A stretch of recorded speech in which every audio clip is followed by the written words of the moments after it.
আসলেও সব শ্রম পেশার মানুষ। আপনারা চিনেন না আপনারা কারা? একটা হাদিস শোনাবো, বুঝে আসবে। শ্রম পেশার মানুষগুলো আল্লাহকে সারাদিন মানুক আর না মানুক, যখনই বিছনায় যায় আল্লাহ বলে আমি এদের পিঠ থাবড়ায়া ঘুম পাড়ায়া দেই।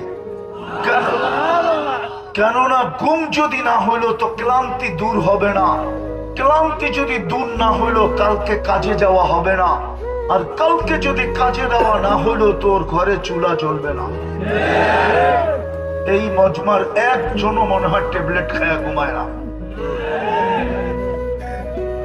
ঘুমায় না? বিছনায় যাইতে দেরি, ট্যাব হয়ে যেতে দেরি হয় না। ট্যাব বোঝেন? ট্যাব চিৎপটং হইতে দেরি হয় না, ঠিক না?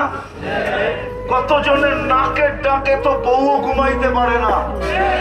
সকালবেলা উঠা পায় কালকার থেকে নাকে কষ্টে লাগায় দেব, হয় না? হ্যাঁ, আছে মনে হয় দুই চারটা। ভালো মতে দেখলে হয়তো আমিও খুঁজে বের করতে পারবো। আমি বলিও না আবার একবারে খালিও না। বউ সকালবেলা কয় এত নাক ডাকো কি জন্য? কালকের থেকে কিন্তু ক্লিপ লাগায় দেবো, ক্লিপ নাইলে কষ্টেপ লাগায় দেবো, ঠিক না? কে ঘুম পড়ায় দেয়? আল্লাহ। কে? আল্লাহ। হায় হায়, মজমা তো জানে না যে বিছনায় পিঠ দিতে দেরি আল্লাহ পিঠ থাবড়ায় ঘুম পড়ায় দিতে দেরি করে না। সুবহানাল্লাহ। তারপরও তো এই মজমা মসজিদে আসে না। সম্পর্ক জুড়বেন না জুড়বেন না? কয় জায়গার সাথে?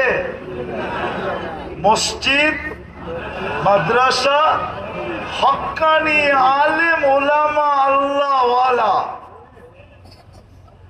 মসজিদের সাথে সম্পর্ক জুড়ব পায়ে হাইটা যায়া, ঠিক না? বাকি দুইটার সাথে মোহাব্বত দিয়া করলেও চলবে। শুধু মনের মোহাব্বত, মোহাব্বত দিয়া করেন শুধু। আমি জানি আপনার বাকিটা আপনার দ্বারা সম্ভব নাও হতে পারে। আপনি টাকা দিয়ে পারবেন না, শ্রম দিয়ে পারবেন না, আরে মোহব্বত দিয়ে তো পারবেন। হ্যাঁ না? পারবেন না? হ্যাঁ, ওটা তো বিনা পয়সার জিনিস, ঠিক না? হ্যাঁ। হায় হায় হায়, যদি মানুষ দেওয়ালের সাথে মহব্বত করতে পারে তাহলে মাদ্রাসার সাথে কেন করবে না?